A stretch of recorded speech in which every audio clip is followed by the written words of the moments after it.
The Unconditional Surrender.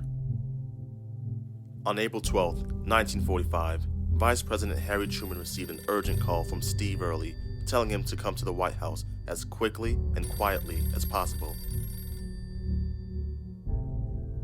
Truman, a blunt Missouri man, blurted, "Jesus Christ and General Jackson."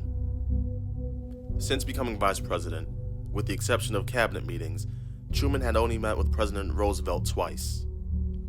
Both meetings had been formalities, and neither weighed on Truman as the haste demanded in Early's voice. Truman did what was asked of him, leaving behind his Secret Service guard. He opened the door to the private quarters of the White House, expecting to see the president.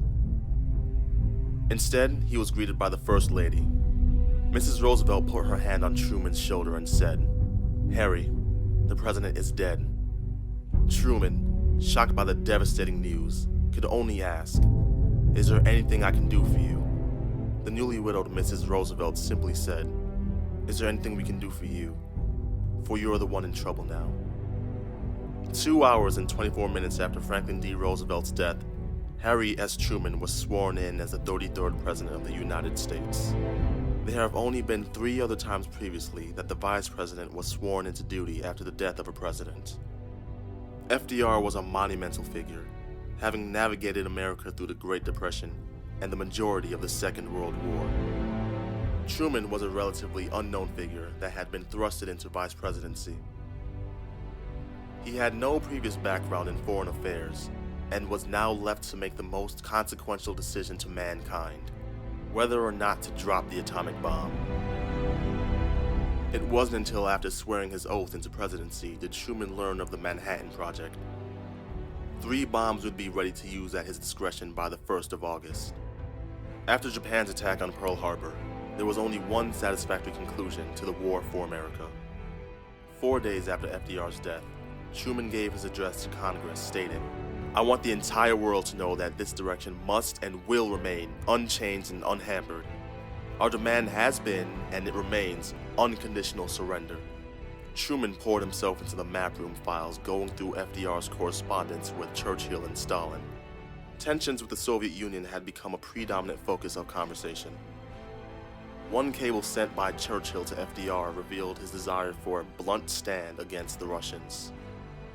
Roosevelt responded, "We must not permit anybody to entertain a false impression that we are afraid." The war in Europe ended on May 7, 1945. Both Mussolini and Hitler were dead. The German High Command had surrendered unconditionally. Truman broadcasted to the country urging Japan to surrender, stating, "The striking power and intensity of our blows will steadily increase." Defeat over Japan was almost certain. The cost of the American victory, however, was yet to be determined. The loss of American lives from the attack on Okinawa were a cause for concern. Japan's regime had incorporated suicide tactics, including kamikaze pilots. Emperor Hirohito and his imperial order promised an honorable spiritual status for Japanese civilians who committed suicide instead of surrendering. The estimate of American deaths for an invasion of Japan reached as high as 220,000. The Army's Philadelphia Quartermaster Depot had ordered more than 370,000 Purple Hearts in preparation for the invasion. Truman saw any further loss of American lives to be unacceptable. On August 6th, Truman gave the order to drop the first bomb on Hiroshima. The initial impact of the bomb killed up to 146,000 people. Truman warned Japan to accept the terms of surrender, or they could expect a rain of ruin from the air, the like of which has never been seen on this earth. On August 9th, Truman gave the orders for the second bomb to be deployed on Nagasaki. Up to 80,000 lives were taken instantly. Those who survived were plagued by the effects of radiation. More than 1,900 would die from cancer. Truman's decision would bring an end to the Second World War, but a new war was on the horizon. A conflict that would make atomic warfare a household phrase: the Cold War.